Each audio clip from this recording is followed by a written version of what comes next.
BCom part third, subject ABST, auditing and management accounting, lesson ratio analysis. अब तक अपन ने ratio analysis यानी अनुपात विश्लेषण से संबंधित जितने भी सूत्र फॉर्मूले हैं वो अपन ने पिछली क्लासों में समझे हैं। आज की क्लास में अपन क्वेश्चन नंबर फर्स्ट स्टार्ट कर रहा हूँ और आप साथ में जैसे क्वेश्चन नंबर फर्स्ट आज हो गया तो साथ में आप एग्जाम्पल नंबर फर्स्ट भी करते रहें नोटबुक में अलग से, मतलब दोनों को साथ साथ चलाना है, क्वेश्चन और एग्जाम्पल्स। चलिए क्वेश्चन नंबर फर्स्ट क्या है, निम्नलिखित समंकों से चालू अनुपात एवं शीघ्र अनुपात। चालू अनुपात का मतलब है करंट रेशो और शीघ्र अनुपात का मतलब है क्यूक रेशो या लिक्विड रेशो की गणना कीजिए तथा इनके संबंध में अपनी टिप्पणियां भी दीजिए। Calculate current ratio and quick ratio from the following particulars and also give your comments. दस सेम इसके अंदर आपको एक तो कैश एंड कैश एक्विवेलेंट दे रखा है 46,000। इन्वेंट्री में रॉ मटेरियल मतलब स्टॉक, इन्वेंट्री का मतलब स्टॉक तीन प्रकार के हैं। एक तो रॉ मटेरियल मतलब कच्चा, वर्क इन प्रोग्रेस अर्धनिर्मित और फिनिश गुड्स यानी पुनर्निर्मित कंप्लीट, लूज टूल्स यानी फुटकर औजार,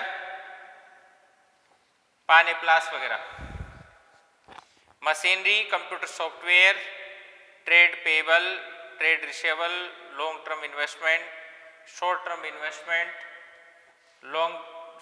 liability for current taxation, liability for future taxation, bank overdraft, dividend payable, outstanding expenses और लास्ट है प्रीपेड एक्सपेंसेस। अपन को इसमें करंट रेशो और क्यूक रेशो कैलकुलेट करना है। तो देखिए सबसे पहले मैंने आंसर नंबर 1 करंट रेशो का फॉर्मूला है current assets divide current liabilities. Current assets, इस सवाल में करंट एसेट्स क्या क्या है? Current assets cash plus inventory, inventory मैंने लिया raw material plus WIP work in progress plus finish goods, FG का मतलब finish goods, plus loose tools को मैंने अलग से लिया है, plus trade receivable, plus short term investment, plus prepaid expenses.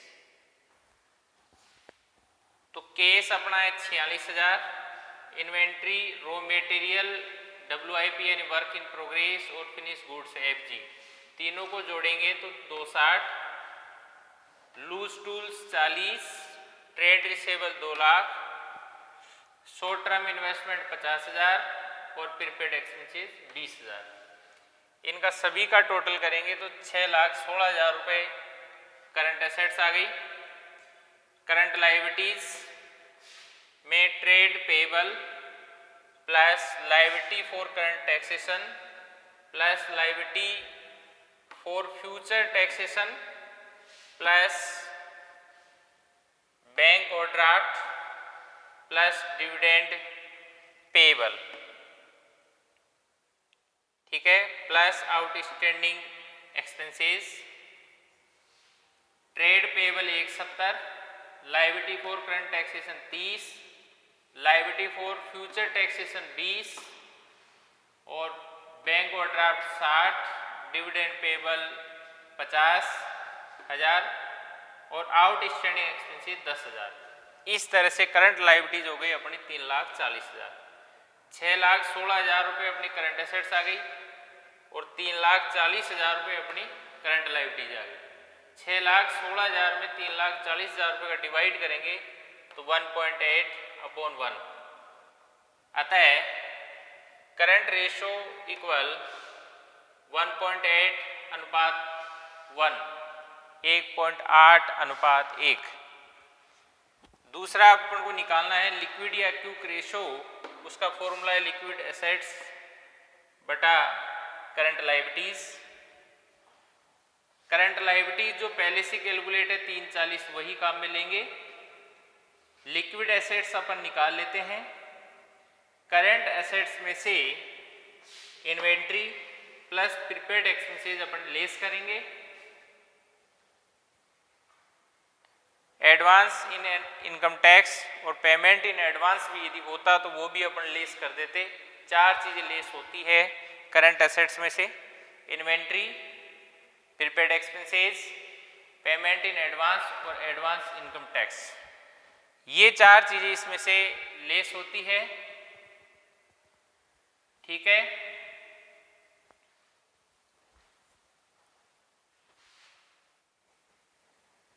लेकिन क्वेश्चन में केवल इन्वेंट्री और प्रीपेड एक्सपेंसेस है, इसलिए करंट एसेट्स में से इन्वेंट्री और प्रीपेड एक्सपेंसेस लेस कर देंगे। तो 6,16,000 रुपये अपने करंट एसेट्स थी।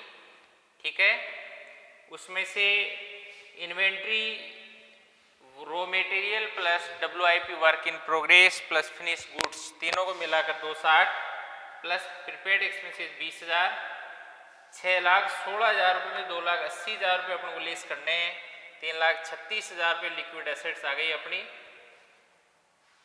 तो लिक्विड एसेट 3,36,000, करंट लायबिलिटीज पहले वाली 340। इस तरह से लिक्विड या क्विक रेशो 0.988।